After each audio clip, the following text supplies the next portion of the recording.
बिस्मिल्लाहिर्रहमानिर्रहीम। प्यारे बच्चों, आज इंशाअल्लाह ताला हम intermediate first year Urdu medium का एक नया लेसन रहे हैं। इस नए लेसन का आगाज़ करने से पहले मैं कुछ बातें आपके सामने रख देना चाहता हूँ। हमारा नया लेसन हो गया इकाइयाँ और पैमाइश, या पैमाइशात भी कह सकते हैं। तो यूनिट्स एंड मेजरमेंट्स, ये हमको याद रखना बहुत ज़रूरी है कि किसी भी चीज़ को अगर आप मेजर करना चाहते हैं, किसी भी चीज़ की पैमाइश करना चाहते हैं, तो उसके लिए किसी न किसी इकाई का तयन करना होगा। किसी न किसी इकाई को आपको लेना पड़ेगा, उसके बाद आप मेजर कर सकते हैं। जैसे मिसाल के तौर पे अगर आप किसी कपड़े की दुकान पर जाते हैं तो आप ये नहीं कहते कि भाई मुझे 5 लीटर कपड़ा दे दो, बल्कि आप उसकी एक स्टैंडर्ड यूनिट बताते हैं कि भाई आप मुझे 5 मीटर कपड़ा दो। या कोई चीज़ लेने जाते हैं, मिसाल के तौर पे अगर आप शक्कर लेने जाते हैं, चावल लेने जाते हैं, तो उसको किलोग्राम के अंदर आप नापते हैं। तो ये अलग अलग मकदारों की अलग अलग इकाइयाँ हैं। जैसे हमने तूल की इकाई देखी कि वो मीटर था, और किसी भी मकदार, ऐसी मकदार जो वज़न रखती है, उसकी मकदार नापने के लिए हमने किलोग्राम का इस्तेमाल किया। तो किसी भी चीज़ को मेजर करने के लिए उसके लिए कुछ ना कुछ यूनिट्स होना चाहिए। किसी भी चीज़ की पैमाइश करने के लिए उसकी बेसिक यानी सबसे छोटी यूनिट होना बहुत ज़रूरी है। तो इसीलिए इंशाल्लाह इस टॉपिक के अंदर हम इकाइयाँ और पैमाइश के बारे में हम लोग इंशाल्लाह इस चैप्टर में पढ़ेंगे। आइए अब हम इसको स्टार्ट करते हैं। इसको स्टार्ट करने के लिए सबसे पहली चीज़ जो है आपको और मुझे समझना चाहिए, वो फिज़िकल क्वांटिटी के बारे में समझना पड़ेगा। फिज़िकल क्वांटिटी किसे कहते हैं, यानी इसको कहते हैं उर्दू में तबई मकदार। देखिए, अगर हमारे पास कोई शय है, हमारे पास एक कोई शय है जो एक ये जैसे मिसाल के तौर पे मेरे हाथ में पेन है। ये पेन जो है अपने आप में कोई एक शक्ल रखता है हमारे सामने, यानी इसमें कुछ ना कुछ मकदार है। वो मकदार बनी है सालिमात को और जौहरों के आपस में मिलने के बाद, साले में मिलने के बाद एक शक्ल हमारे सामने नज़र आ रही है। तो ये अपने अंदर कुछ ना कुछ तबई मकदार रखती है। उसी तरह ये बोर्ड है आपके पास, ये बोर्ड भी अपने आप में एक तबई वजूद रखता है। इसीलिए हम ये कह सकते हैं कि हमारे सामने जो चीज़, जो शय नज़र आती है, वो अपने अंदर कुछ तबई मकदार रखती है। तो हर शय के अंदर एक मकदार पाई जाती है, उस मकदार को हम तबई मकदार कहेंगे। जैसे ये मेरा जिस्म है, ये भी कुछ एक तबई वजूद रखता है, इसी वजह से इसके अंदर एक मकदार है, मौजूद है, जिसकी आप पैमाइश कर सकते हैं। तो हर चीज़ डिपेंड करती है तबई मकदार पे, फिज़िकल क्वांटिटी पे। अब ये फिज़िकल क्वांटिटी को मेजर करने के एतबार से हम 2 हिस्सों में तकसीम कर सकते हैं।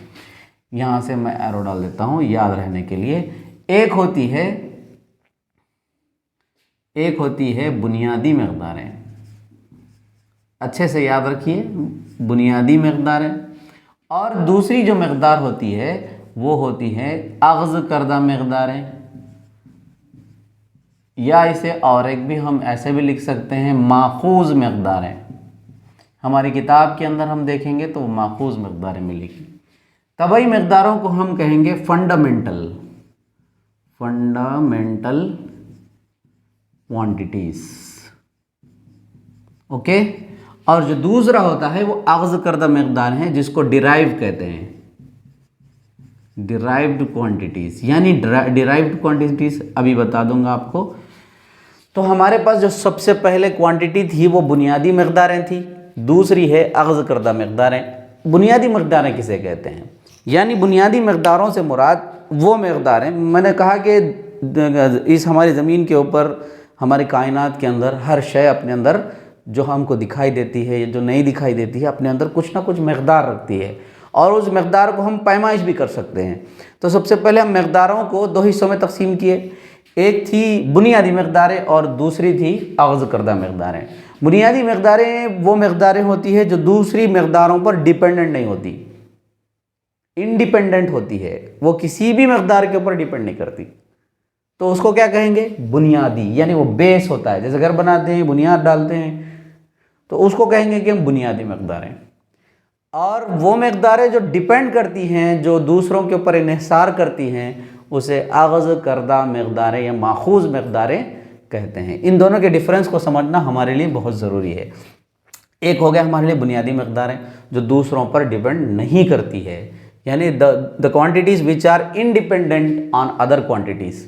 उसी तरह से ऐसी क्वांटिटीज़ जो दूसरी क्वांटिटीज़ के ऊपर डिपेंड करती हैं, उनको करना पड़ता है, तो ऐसी मकदारों को अक्स करदा मकदारें कहेंगे। इसकी मिसालें मैं आपके सामने देता हूँ। आम तौर पर इसकी बहुत आसान मिसालें जो हमको मिलती हैं वो तूल, कमियत, वक्त। आप हमेशा याद रखेंगे तूल को हम क्या कहेंगे, लेंथ, ये हो गया मास, और ये हो गया टाइम। ये तीन ऐसी मकदारें हैं जिनको हम बुनियादी मकदारें कहते हैं। आगे मैं और इसके बारे में तफसील को आपको बता दूंगा। तो अब हो गया क्या कि ये जो क्वांटिटीज़ हैं, ये क्वांटिटी है, तूल खुद एक क्वांटिटी है, ये भी एक मकदार है, ये भी एक मकदार है, लेकिन ये खुसूसियत ये है कि ये बुनियादी मकदार हैं और ये दूसरों पे डिपेंडेंट नहीं रहती। ये जो मकदारें मैं आपको लिखा रहा हूँ, जैसे मैं लिखूँगा आपके सामने ये रफ्तार, इसरा, वक्त, काम, ऐसी बहुत सारी चीज़ें हैं। इसको इंग्लिश में कहेंगे वेलोसिटी, इसको कहेंगे एक्सेलरेशन, ओके। ये सॉरी रफ्तार, इसरा, क़ुव्वत ले लीजिए आप, फोर्स। यानी इसके बारे में हमको ये समझ में आ रहा है कि जो बुनियादी मकदारें हैं उसको छोड़कर जितनी भी मकदारें होंगी वो सब वो क्या कहलाएंगी, माखूज़ मकदारें कहलाएंगी। मैं जब आपको एसआई सिस्टम बताऊंगा तो उसमें मकदारों के बुनियादी मकदारों के ताल्लुक़ से कुछ हम एडिशन करेंगे। तो अब मैंने बताया आपको कि बुनियादी मकदारें तीन हैं, अग़्ज़ करदा मकदारें, तो जिनको छोड़कर जो भी होंगी वो अग़्ज़ करदा मकदारें कहलाएंगी। इसको समझने के लिए एक छोटी सी मिसाल देता हूँ मैं आपको। वो मिसाल अगर आपके जहन में रहेगी तो आसान हो जाएगा बहुत ज़्यादा। देखिए बच्चे जो होते हैं, माँ बाप और बच्चे क्या होते हैं, माँ बाप के ऊपर डिपेंडेंट होते हैं। माँ बाप और बच्चों में फ़र्क यही है कि बच्चे जो है माँ बाप पे डिपेंड होते हैं, लेकिन माँ बाप बच्चों पे डिपेंडेंट नहीं होते। पालते पोसते हैं, बड़ा करते हैं, और बच्चे जो है मुकम्मल तौर पे माँ बाप पे डिपेंडेंट होते हैं। तो ये एग्जाम्पल समझने के लिए मैं दिया। तो जो डिपेंडेंट होते हैं वो माखूज़ हैं, जो इंडिपेंडेंट होते हैं वो बुनियादी हैं। तो माँ बाप जो है वो बुनियादी हैं और बच्चे जो हैं वो माखूज़ हैं। तो ये मिसाल सिर्फ इसको समझने के लिए मैं बताना चाह रहा था, बुनियादी मकदारें और अग़्ज़ करदा मकदारों का फ़र्क। अगर आप इसको एलाबोरेट करेंगे, मैं मिसाल के तौर पे यहाँ पर आपको बता देता हूँ। रफ्तार का अगर हम ज़ाब्ता देखते हैं तो वो होता है नक़्ल मकान बटा वक्त।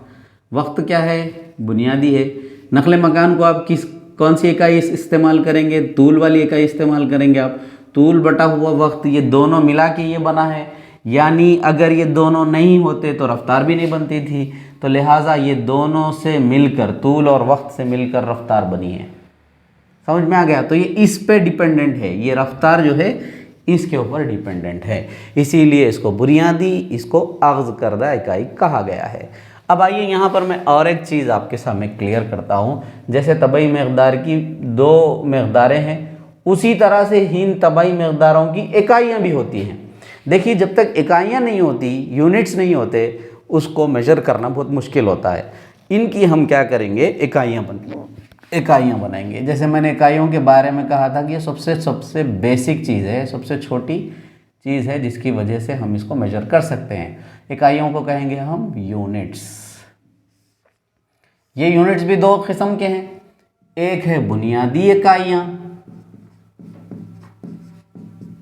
और एक है माखूज़ या अग़्ज़ करदा इकाइयाँ, यानी डिराइव्ड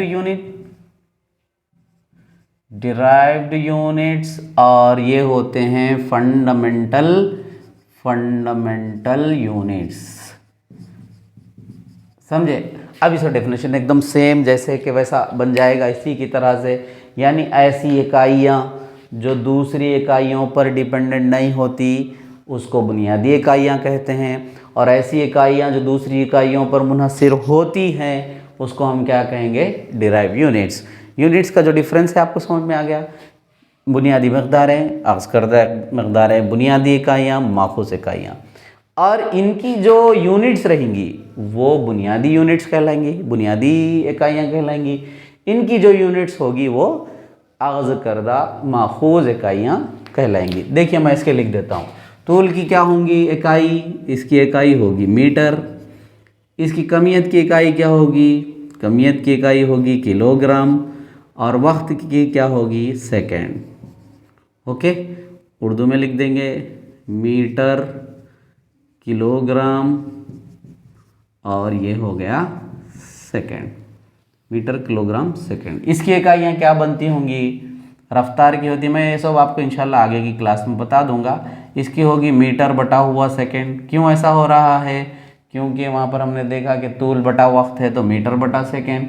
इसकी होगी मीटर बटा सेकेंड की दूसरी, और इसकी होगी न्यूटन लिख लीजिए आप, मैं फिर इसको आगे समझा दूंगा। तो ये इस तरह से इनकी इकाइयाँ और माखूज़ इकाइयों के बारे में मैंने आपके सामने रखा है। अब इसके बाद इन इकाइयों के निज़ाम को इकाइयों को समझने के बाद अब हम देखेंगे कि इकाइयों का निज़ाम कैसे शुरू हुआ। पहले क्या था, लोग इकाइयों का मेजरमेंट करना, किसी चीज़ का मेजरमेंट करना होता था, कोई भी एक तबई मकदार उनके पास आ जाती थी तो उसको मेजरमेंट करना बहुत मुश्किल होता था। जैसे मिसाल के तौर पर बार्टर सिस्टम चलता था पहले के दौर में। लोग क्या करते थे कि कोई एक आदमी समझिए कि गेहूं उगाता है और कोई चावल उगाता है, तो वो क्या करता था, एक बोरी चावल इस साहब को दे देता था और वो साहब क्या करते थे, उसको उतना ही गेहूं दे देते थे। तो ये बार्टर सिस्टम चलता था। लेकिन बाज़ अशियाँ उगने में बहुत कम मकदार में उगती थी, उसकी कीमत भी ज़्यादा होती थी। ऐसे मौके पे एक आदमी को नुकसान, एक आदमी को फ़ायदा होता था। तो ये सिस्टम बहुत सालों तक चलता रहा। तो लोगों ने अपनी सहूलत के एतबार से अलग अलग निज़ाम बनाए मेजरमेंट करने के, पैमाइश करने के। तो आम तौर पर निज़ाम जो है, इकाइयों के निज़ाम, 3 निज़ाम बहुत ज़्यादा राइज थे। इकाइयों के निज़ाम के बारे में डिस्कशन कर रहे हैं। तो 3 किस्म के निज़ाम चलते थे। एक होता था FPS। ये निज़ाम ख़ास करके ब्रिटेन में, ब्रिटिश के अंदर, ब्रिटिश गवर्नमेंट जो कॉलोनियलिज्म फैला था उस वक्त तक ये बहुत पूरी दुनिया के अंदर राज किया जा रहा था। इसी के अलावा जर्मन्स भी कुछ इस्तेमाल करते थे, उसको CGS सिस्टम कहते थे, सॉरी रशियन। फिर उसके बाद और एक सिस्टम भी चला जो जिसका नाम MKS सिस्टम, बाज़ मुकामात पर MKS सिस्टम चलता था। तो एक स्टैंडर्ड सिस्टम पूरी दुनिया के अंदर राज नहीं था। लोग अलग अलग मुकामात के लोग अलग अलग मेजरमेंट करते थे। लेकिन इससे मसाइल क्या हुए, जब एक ताजिर यमन से निकलकर हिंदुस्तान आता था तो उसके पास एक निज़ाम चलता था इंडिया में, और वहाँ अलग निज़ाम चलता था। फिर ब्रिटिश में से निकल के वो अगर किसी दूसरे मुल्क को चल जाता था, अरबी मुल्क को चल जाता था, तो वहाँ पर जाने के बाद उसको मसाइल पैदा होते थे। तो ये मसाइल दूर करने के लिए बाद में 1960 के बाद, 1960 के बाद एक नया निज़ाम बनाया गया, उसके ऊपर हम बात करेंगे। उसको समझने से पहले ये देख लें कि वो ये जो 3 सिस्टम पूरी दुनिया के अंदर चलते थे तो वो कैसे थे। FPS, जहाँ हमको FPS नज़र आ रहा है, फॉर एग्जाम्पल मैं ऐसे लिख देता हूँ ताकि आपको समझ में आ जाए। ये इकाइयों का निज़ाम है, ठीक है। यहाँ पर लिखेंगे वो इकाइयाँ, ठीक है। इकाइयों के निज़ाम के एतबार से तूल, कमियत, वक्त के अंदर मैं तकसीम करूँगा, क्योंकि क्यों लिख रहे हैं ये 3 जो है वो बुनियादी मकदारें हैं। हमारे पास 3 सिस्टम है, FPS, CGS, MKS। ये 3 सिस्टम राइज थे। तो इसमें तूल की जो इकाई थी, FPS सिस्टम में तूल की इकाई थी फुट, कमियत की फुट, कमियत की इकाई क्या थी, पाउंड, और वक्त की तो इकाई सेकंड ही है शुरू से, जब से वक्त ईजाद हुआ है। CGS में सेंटीमीटर, छोटी इकाई, ग्राम और सेकंड जैसे का वैसा, राइट। MKS में क्या हुआ, मीटर, ठीक है। यहाँ पर क्या बन गया, यहाँ ग्राम था, किलोग्राम, फिर सेकंड एज इट इज़।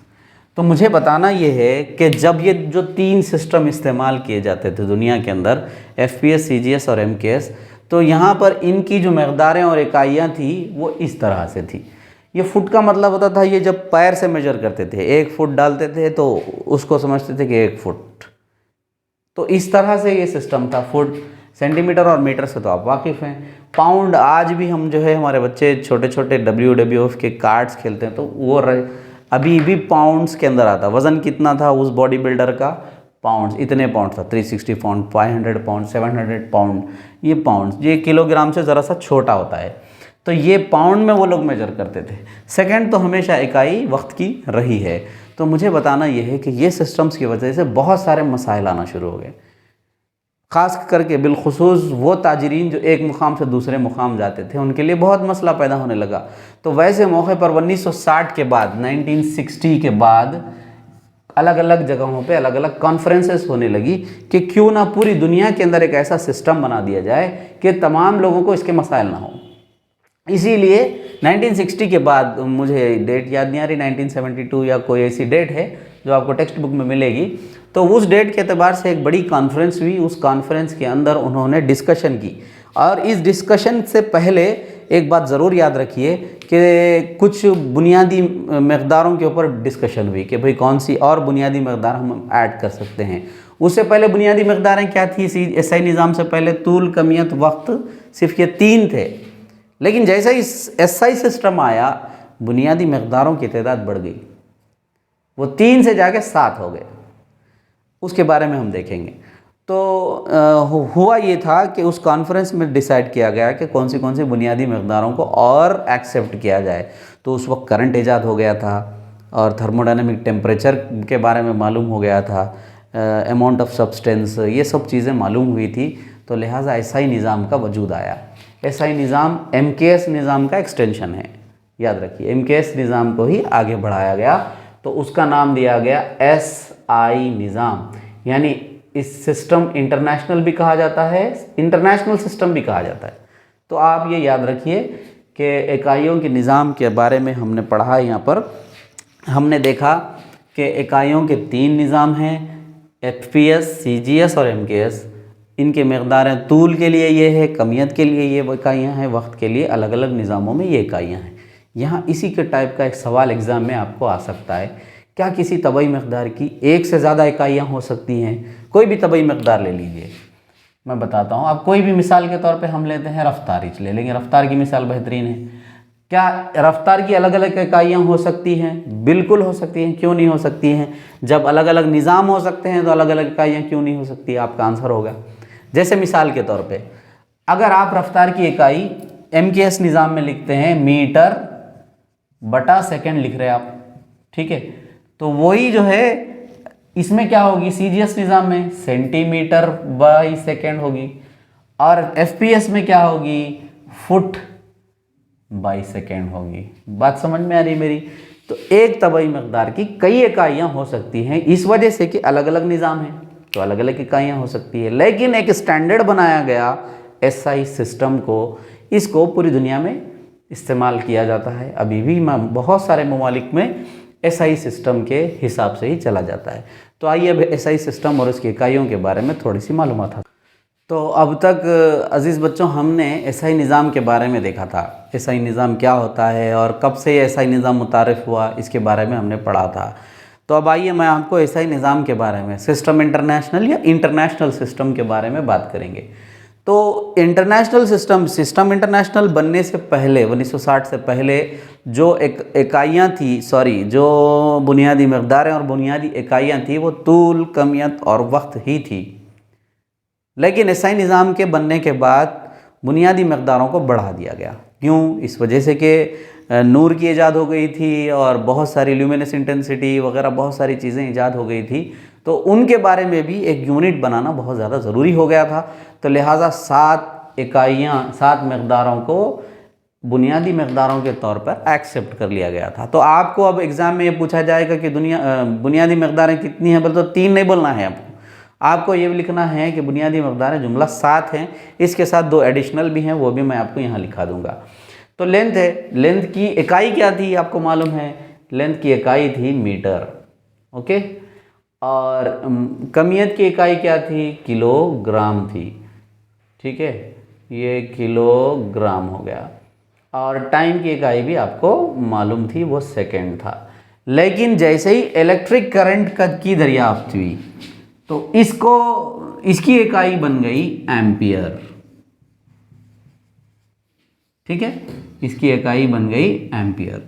और थर्मोडायनामिक टेम्परेचर का भी इजाद हो गया था, तो उस वक्त भी क्या करे, केल्विन और एम्पियर दो साइंसदान थे, इन्हीं के नामों से इनकी इकाइयों को मौसूम किया गया। फिर अमाउंट ऑफ सब्सटेंस, यानी इसको कहेंगे उर्दू में अमाउंट ऑफ सब्सटेंस, मकदार किसकी, शय की मकदार। शय की मकदार को नापने के लिए मोल। ठीक है, ये इसकी इकाई बनी। ल्यूमिनस इंटेंसिटी, हिद्दत तनवीर, यानी नूर से रिलेटेड है और उसकी इंटेंसिटी से रिलेटेड है, हिद्दत से, इसीलिए ल्यूमिनस इंटेंसिटी इसको कहा गया कि कैंडेला। ये निकला है कैंडल से निकला हुआ वर्ड है। तो इस तरह से ये 7 इकाइयाँ हैं। हर बच्चा जो इंटरमीडिएट में मौजूद है वो फिज़िक्स जानता है, उसको इन बुनियादी मकदारों को और बुनियादी इकाइयों को जानना बहुत ज़रूरी है। आप याद कीजिए इसको। मैं इसकी अलामत लिख देता हूँ, आप कहीं कहीं इसकी अलामत पाते हैं। मीटर की अलामत आपको M से नज़र आएगी, किलोग्राम kg दिखेगा आपको, सेकेंड को S से ज़ाहिर किया जाता है, एम्पियर को मैं A लिख रहा हूँ, केल्विन को मैं K लिख रहा हूँ, मोल MOL, और कैंडिला को CAD लिखते हैं। ये इनकी इकाइयाँ हैं। तो बच्चों आप अच्छे से जहन में रखिए कि 7 हमारी बुनियादी मकदारें हैं और 7 इकाइयाँ हैं। आप ये बोलेंगे कि सर आप जो है यहाँ पर पूरी अलामतों को स्मॉल लेटर्स में लिखे, ये 2 अलामतों को आप क्यों कैपिटल में लिखे? इस वजह से कि आपको हमेशा अलामतों को छोटी अलामत में ही लिखना है, लेकिन ये दोनों के मामले में इसलिए कि ये साइंसदानों के नाम हैं, जब कभी के नाम आते हैं तो उसके लिए कैपिटल लेटर्स इस्तेमाल किए जाते हैं। तो A और K, एम्पियर एंड केल्विन, को हमने यहाँ पर कैपिटल लेटर्स में लिया है। तो ये थी इंटरनेशनल सिस्टम की कुछ मालूमात। अब देखिए लास्ट इसके 2 एडिशनल इकाइयाँ हैं। एक है प्लेन एंगल और एक है सॉलिड एंगल। ठीक है, तो मैंने आपसे के सामने ये कहा था कि एसआई सिस्टम के अंदर जुमला 7 इकाइयाँ हैं। इसके साथ साथ 2 एडिशनल इकाइयाँ भी मौजूद है हमारे पास, जैसे मैंने यहाँ लिखा था आपको, और एक बार लिख देता हूँ। एक होता है प्लेन एंगल, ठीक है, एक होता है प्लेन एंगल। प्लेन एंगल की इकाई होती है रेडियन, ठीक है, और एक होता है सॉलिड एंगल, ये भी बुनियादी मकदारों में एडिशनल हैं, और स्टेरेडियन। इसकी अलामत होगी रेड, इसकी होगी STR, ठीक है, STR, स्टेरेडियन। ठीक है, इस तरह से ये एसआई निज़ाम और इसकी इकाइयाँ मैंने आपके सामने रखी हैं। जी अज़ीज़ बच्चों, हमने अभी थोड़ी देर पहले आपके सामने बुनियादी मकदारें, अग़्ज़ करदा मकदारें, बुनियादी इकाइयाँ, अग़्ज़ करदा इकाइयाँ, इनके बारे में सीखा। इसके साथ साथ इकाइयों के निज़ाम, बिलख़ुसूस इकाइयों के निज़ाम के अंदर एसआई निज़ाम के बारे में हमने मालूमात हासिल की। अब यहाँ हम आज ये टॉपिक पढ़कर हमारी क्लास ख़त्म करेंगे। इसमें है सहू, एरर्स। एरर्स किसे कहते हैं? जब कभी आपके पास एक तबई मकदार मौजूद है, आप उसका मेजरमेंट कर रहे हैं, तो इसको मेजर करने के बाद जो उसके मेजरमेंट में फ़र्क आ सकता है, जो गलती हो सकती है, जो एरर आएगा, उसको हम क्या कहेंगे? एरर से ताबीर करेंगे। जो भी हमको नुक्स आएगा उसके अंदर, जो भी कमी आएगी, उसको हम एरर से ताबीर करेंगे। तो अलग अलग इंस्ट्रूमेंट्स के अलग अलग गलतियां हो सकते हैं, तो लिहाजा इसको पूरा कंसाइज करके एरर को हम 3 हिस्सों में तकसीम कर सकते हैं। देखिए, एक तो होता है सिस्टमेटिक एरर होता है, जिसको बनिज़ाम सहू कहेंगे। दूसरा होता है रैंडम एरर, बेतरतीब सहू, और तीसरा होगा लीस्ट काउंट एरर, अक़ल तरीन सहू, अक़ल तरीन शुमारे का सहू। तो ये जो 3 किस्म के एरर्स हैं, इसके बारे में हमको जानना बहुत ज़रूरी है, इसलिए कि आपके इंटरमीडिएट फर्स्ट ईयर के अंदर ऐसे सवाल भी पूछे गए हैं कि एरर कितने किस्म के होते हैं, बनिज़ाम सहू को कैसे दूर किया जा सकता है। ये तमाम चीज़ें सवालात आए हुए हैं, तो लिहाजा हम इसको पढ़ेंगे। देखिए, सहू का मतलब आपने समझा, एरर है। मिसाल के तौर पर मैं आपको बताता हूँ, आप मार्केट जाते हैं, कोई चीज़ ख़रीद कर लाते हैं, और वो क्या करता है,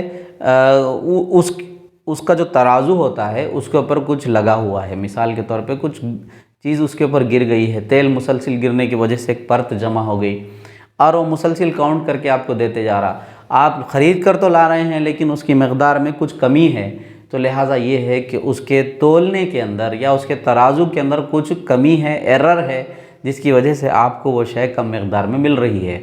तो इसी तरह से एरर्स पाए जाते हैं। ये तो बड़ा एक डिवाइस है तराजू जिसकी मैंने मिसाल दी। अगर आप सोना तोलते हैं या फिर आप कोई केमिस्ट्री के साल्ट्स को तोलते हैं, टेम्परेचर मेजर करते हैं, जो भी आलात आप इस्तेमाल करते हैं उसमें जो नुक्स आएगा उसको हम कहेंगे एरर। जो सहू आएगा उसको हम क्या कहेंगे? एरर कहेंगे। तो एरर 3 किस्म के होते हैं। एक होता है सिस्टमैटिक एरर। सिस्टमैटिक एरर किसको कहेंगे? बनिज़ाम सहू किसको कहेंगे? यानी जो एरर इंसान की गलती की वजह से, यानी जो एक सिस्टम की वजह से, पूरे सिस्टम के, वो सिस्टम में क्या क्या आएंगे? आलात भी आएंगे, हम खुद भी आएंगे, माहौल भी आएगा, ये सब चीज़ें मिलाकर क्या कहलाएंगे? एक सिस्टम कहलाएंगे। उस सिस्टम की वजह से जो गलतियां होंगी उसको हम क्या कहेंगे? बनिज़ाम सहू कहेंगे। फॉर एग्जाम्पल मैं सिस्टम में बताता हूँ आपको। आपके पास आपने एक डिवाइस ख़रीद कर लाया, वो डिवाइस जैसे ही आपने स्टार्ट किया तो उसके जो कांटे हैं, नीडल है, जो भी है, या फिर उसके डिजिट्स है, अगर इलेक्ट्रॉनिक लाते हैं तो वो सही अगर नहीं बता रहे हैं तो उस किस्म की गलती बनिज़ाम सहू के अंदर आएगी। आप मेजरमेंट कर रहे हैं, सही मेजरमेंट नहीं कर रहे हैं तो वो भी गलती, आदमी की गलती की वजह से भी, आप सही नहीं रखे, तरतीब में नहीं रखे, बैलेंस में नहीं रखे, इस वजह से भी जो गलती आएंगी बनिज़ाम सहू कहलाएंगी। तो ये बनिज़ाम सहू जो गलती हमारे पास आती है वो इंसान की खुद की वजह से या आलात की वजह से या माहौल की वजह से जो गलतियाँ आएंगे उसको हम सिस्टमैटिक एरर में शुमार करते हैं। अब हमारे पास सिस्टमैटिक एरर को भी 3 हिस्सों में तकसीम कर सकते हैं। मैं नाम लिख देता हूँ पहले। एक होती है इंस्ट्रूमेंटल, ये इंस्ट्रूमेंटल एरर, यानी अगर हमारे पास जो हम डिवाइस इस्तेमाल कर रहे हैं अगर वो सही ना हो, उसकी वजह से जो गलतियां होती हैं उसको हम सिस्टमैटिक एरर कहेंगे।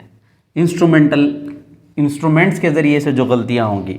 दूसरा है इम्परफेक्ट टेक्निक्स, इम्परफेक्ट टेक्निक्स की वजह से। इम्परफेक्ट टेक्निक्स, ये क्या होता है? इम्परफेक्ट टेक्निक्स से मुराद ये है कि एहतियाती तदाबीर, जैसे मिसाल के तौर पे कोई थर्मामीटर का आप एक्सपेरिमेंट कर रहे हैं तो उसमें कहा जाता है, जैसे आप बॉयल्स ला के एक्सपेरिमेंट करेंगे तो उसमें कहा जाएगा कि आप उसको ना छुएं। अगर थर्मामीटर को आप छूते हैं तो उसके पारे का लेवल थोड़ा सा बढ़ जाएगा, यानी इसमें टेम्परेचर ट्रांसफ़र होगा, तो लिहाजा उसको छुएं ना, उसके बग़ैर ही आप मालूम करें। तो अगर आप वो एहतियाती तदाबीर सही इस्तेमाल नहीं करेंगे तो फिर एरर्स आएंगे, गलतियाँ आएंगे। या कहा गया कि टेबल को एकदम ऐसे रखा जाए, एकदम फ्लैट रखा जाए और उसको स्पिरिट लेवल से मेजर करके उसका बैलेंस बराबर करें, आप टेबल को थोड़ा सा ऐसे रख दिए, तो जो गलतियाँ आएंगी वो गलती क्या कहलाएंगी? इम्परफेक्ट टेक्निक्स, जो जाके क्या कहलेंगे? सिस्टमैटिक एरर के अंदर आती हैं।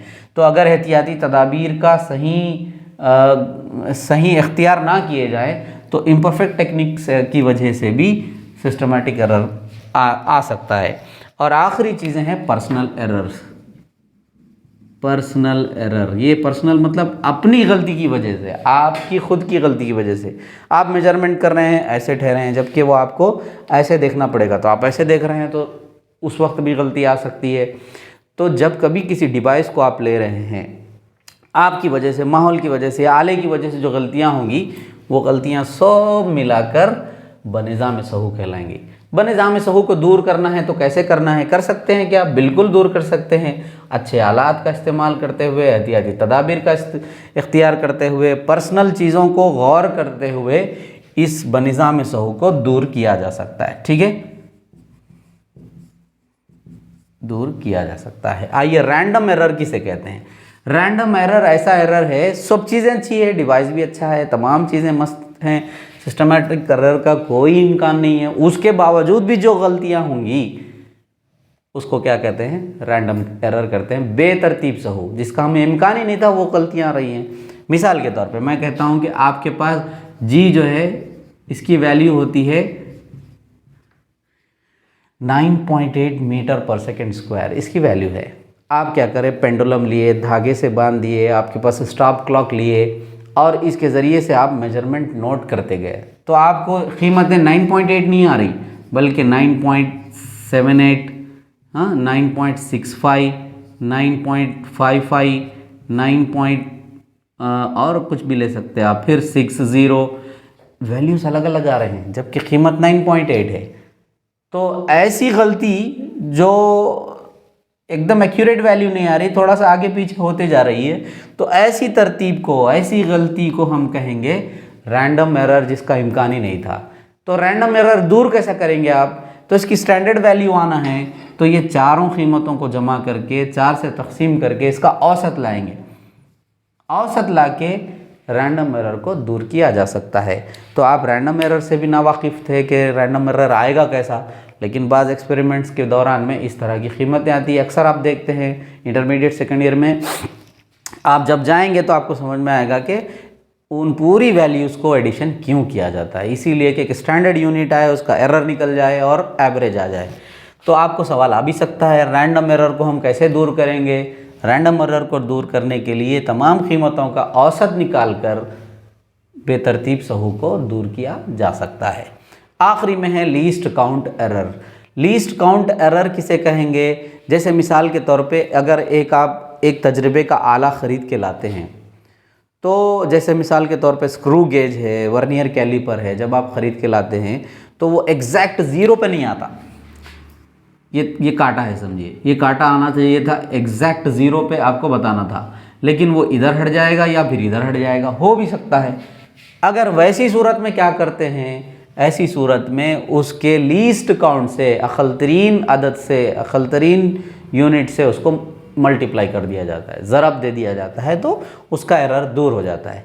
अगर आपको समझ में नहीं आया, मिसाल के तौर पे आपके पास थर्मामीटर है, 20 degree Celsius, 21 degree Celsius, 22 degree Celsius बता रहा है उसके अंदर, और आपको कहा गया कि भाई यहाँ पर रखा हुआ वो पारे का जो नीडल है वो यहाँ बता रहा है, और आपसे कहा जा रहा है कि भाई एक्यूरेट कितना टेम्परेचर है बताइए थर्मामीटर का, तो आपने कह दिया, आप ये नहीं कह पा रहे हैं कि 220 पॉइंट समथिंग, कुछ नहीं कह पा रहे हैं, आप कह दिया है कि 21, जबकि वो 21 पर नहीं है।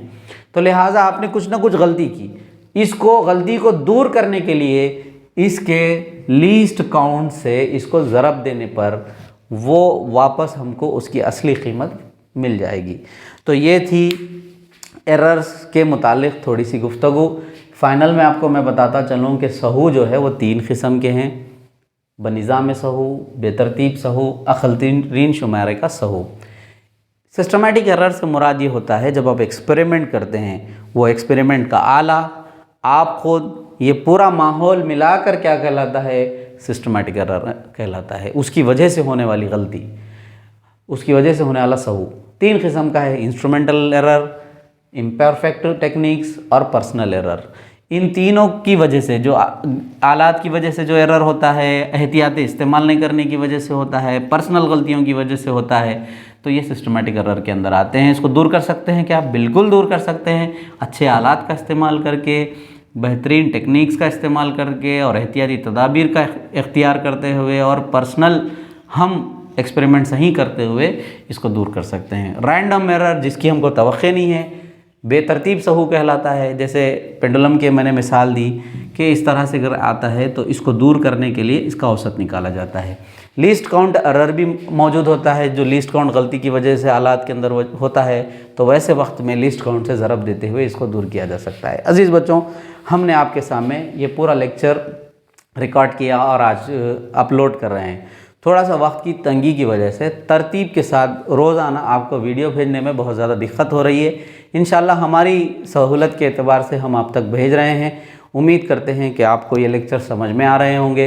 इंशाल्लाह ताला आगे से हम कोशिश करते रहेंगे आपके पूरे लेसन इसको धीरे धीरे डालते रहें। आपसे हमारी गुजारिश ये है कि ये विज़डम एकेडमी की तरफ से जो आपको वीडियोस डाले जा रहे हैं, आप इसको रोज़ाना देखें, बार बार देखें, ताकि आपको जो है वो डाउट्स दूर हो जाएं। दूसरी चीज़ ये है कि इस चैनल को ज़रूर सब्सक्राइब करें और बेल आइकॉन को दबाना ना भूलें, जिसकी वजह से ये होगा कि जब भी हम कोई लेक्चर अपलोड करेंगे तो ये आपको बेल आइकॉन के ज़रिए से वहाँ पर आपको ब्लिंक होगा और आप उसको क्लिक करके देख सकते हैं। उम्मीद करते हैं कि आप हमारे इन लेक्चर्स को फॉलो करेंगे। जज़ाकल्लाह।